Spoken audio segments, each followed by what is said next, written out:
konfirmasi kehadirannya. Baik,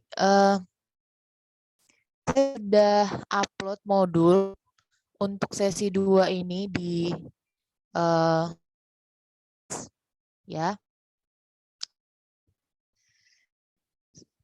Semua download, semua udah punya di lokal masing-masing, sehingga nanti kalau ujian kalian kalau dibilang tidak bisa nggak, pastikan kalian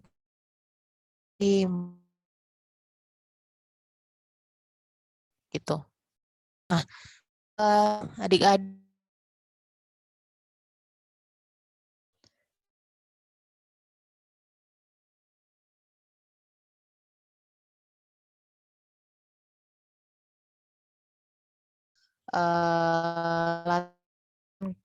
Kotlin yang dasar teknis untuk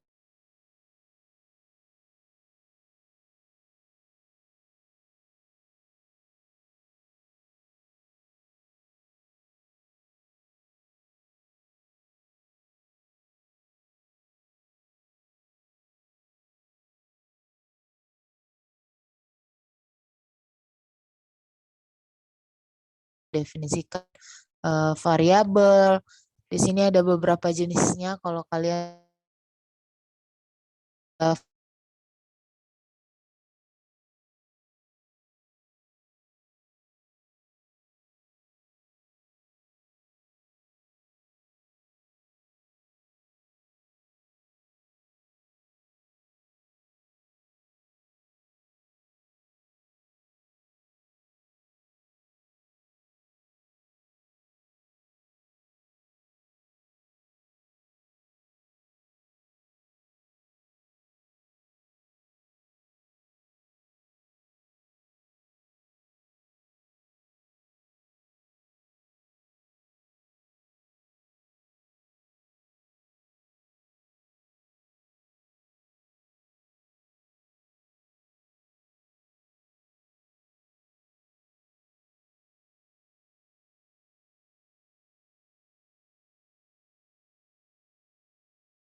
diberi komentar terkait penyebabnya. Jadi kalau kalian ini misalnya fun sum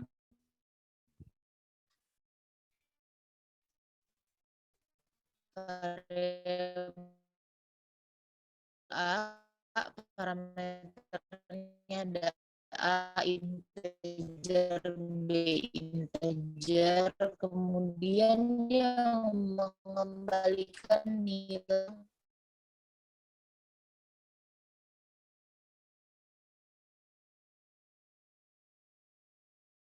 kalian menampilkan sum of 3 and 5 is gitu kan. Memanggil fungsi sum, memasukkan argumen 3 dan 5 contohnya gitu. Komennya di sini. Itu apa? Println itu apa? Bedanya gimana? Itu udah ada dijelasin di video teori. Udah kan?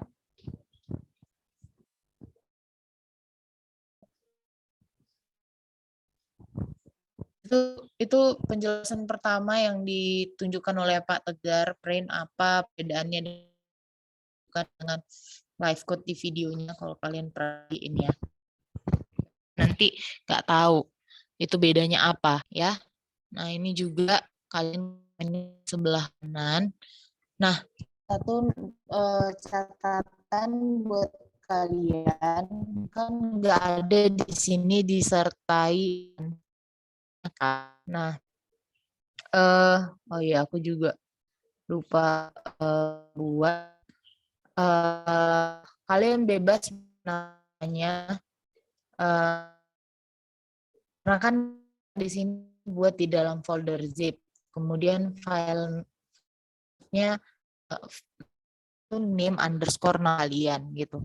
bebas naruh namanya apa, entah itu mewakili ini misalnya function to parameters, function underscore to parameters with return type misalnya kayak to parameters with return type lah gitu. Kalau yang mendeskripsikan isi dari kode programnya gitu biar nanti kalau kalian belajar bingung kalau bikin .kt gitu kan capek nyari-nyarinya gitu. Jadi lebih bagus kan kalian bikin penamaan yang mewakili atau mendeskripsikan apa sih isinya ini gitu. Jadi kalau kalian belajar ulang gimana sih caranya membuat dan nilai kembalian yang ditentukan, misalnya integer. Jadi udah tinggal mana gitu. Kemudian di sini lupa juga kakak file kalian tambahkanlah seperti biasa identitas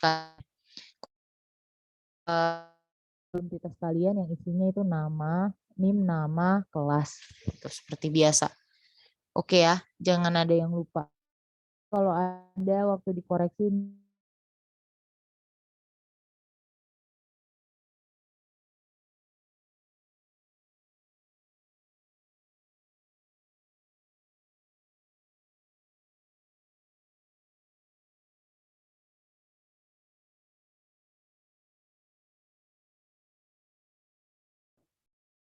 nanti kalian akan mendapati ini akan error contohnya ini. Jadi ini kan kita definisikan. Jadi kalau kita bikin project di IntelliJ IDEA ini nanti kalian pakai IntelliJ IDEA. Kalian bikin project clean di IntelliJ IDEA satu package gitu, nggak di dalam package ya kan, tapi bikin create new file clean seperti yang di video yang ditunjukkan sama Pak Tegar. Nah, ini kan sama nih, function sum. Kemudian dia manggil sum juga, gitu kan. Terus di file kedua misalnya, 2.kt ini sama, function sum, namanya sama, gitu. Sementara di sini pun kita manggil fungsi sum, gitu. Karena dia tidak dibedakan di dalam dua package yang berbeda, waktu ini dipanggil dia akan bingung fungsi yang mana yang dimaksud gitu. Jadi ambigu, apakah fungsi yang ada di dalam dua ini atau yang ada di dalam file yang ada di dalam fungsi yang ada di dalam file 1.kt gitu. Dia bingung. Apalagi argumen yang dimasukkan untuk kedua fungsi ini sama-sama 2 gitu. Kan nanti dia akan error. Jadi kami kasih opsi pilihannya ke kalian antara kalian bedakan di setiap file dalam dalam masing-masing package gitu kan. Kalian create package kemudian satu package isinya satu ini. Kemudian package kedua isinya ini, package ketiga ini, gitu seterusnya ke bawah.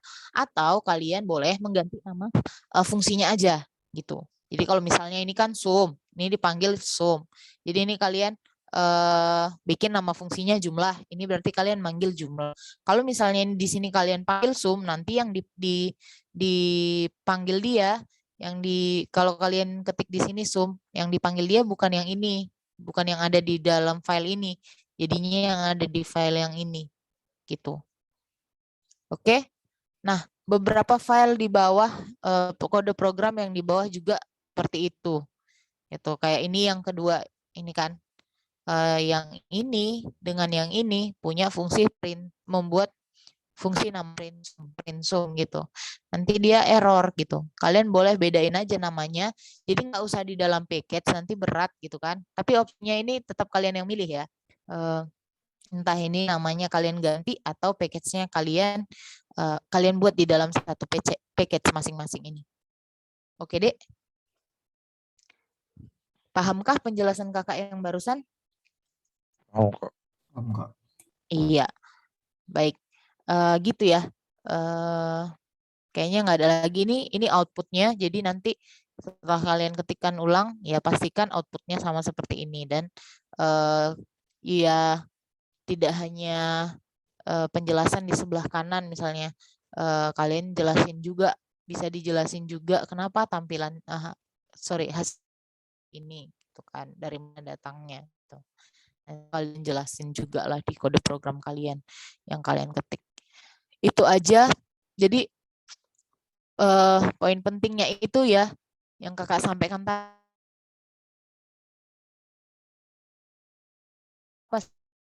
Return type yang invert itu maksudnya gimana?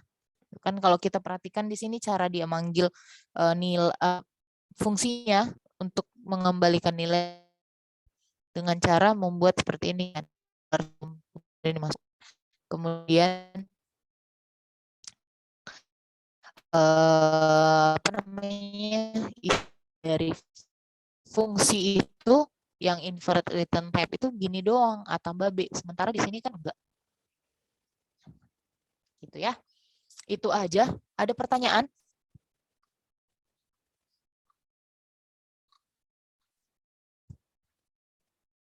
Ini ada cara untuk membuat komen, dikasih tahu juga di sini.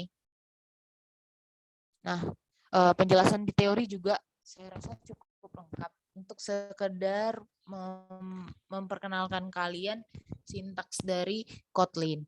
Nah, kalau kalian mau belajar dari referensi lain juga nggak masalah, gitu ya. Kalau kode programnya juga ingin kalian pelajari dengan menambahkan beberapa hal yang kalian sudah pelajari dari sumber lain, nggak masalah. Yang penting ini apa yang ada di modul ini ya di file program kalian. Oke, Adik. Itu aja. Lupa ini nama folder ya. Nim underscore nama, kemudian identitas di masing-masing file.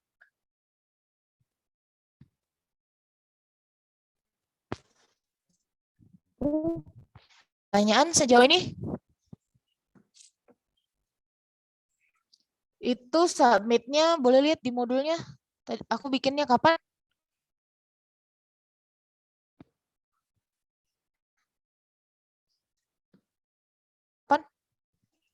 Iya kok. Di modul. Hari ini akhir sesi.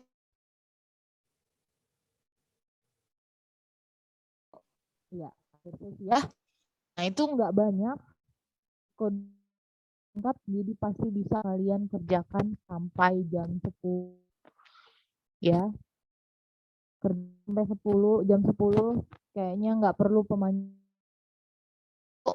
Ya kan? Kalian langsung ketikkan aja, kalian pelajari itu. Kan apa yang kalian pahami di awal, nanti udah lewat jam 10 mau dipelajari lagi nggak masalah.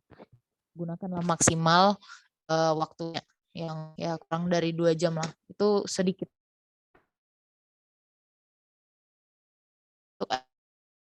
Compare ke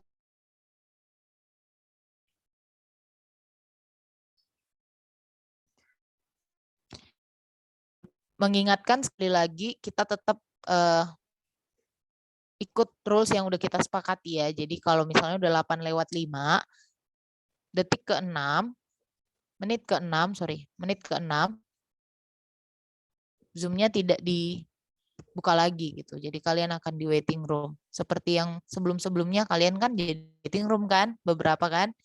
Nah, itu nanti jadi nggak hadir. Jadi pastikan kalian memang udah siap untuk ikut praktikum dari jam 8. Karena toleransi terlambat itu cuma 5 menit. Ya, kita nggak mau kalau alasan yang sangat urgent dan bisa dipahami lah, logis gitu. Karena kalau nggak logis nggak usah dilapor gitu. Oke ya, itu aja. Pastikan semua udah ketik hadir ya supaya bisa dicatat. Oke, itu aja. Kalau tidak ada pertanyaan yang mau diskusi di sini tidak masalah. Ada yang ingin ditanya di sini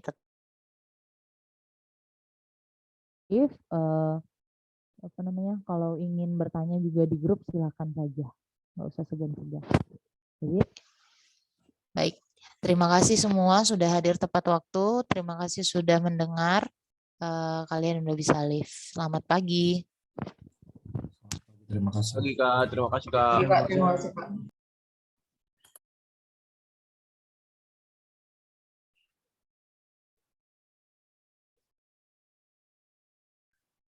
Dek, lupa aku nanya, ada mau kau tambah atau enggak? Iya Kak, nggak apa-apa Kak. Jagain jaringanku studio nggak lancar Kak. Kosan, Apa, Kak? kosan aku bilang. Apakah nggak kedengaran Kak? Masih di kosan. Oh, Oke. Ya, Dek, kalaupun ini sesekali mau live nggak masalah. Tapi kau hostnya kan? iya Kak. Aku mau ke studio sih Kak, biar aku jalan gitu Kak. Hujan pula, aku keluar bentar ya Kak. Oh iya, iya, iya. Buat aja aku ini co-host. Oke Kak. Atau host, boleh lah. Close aja recordnya, Dek. Apa matinya ini?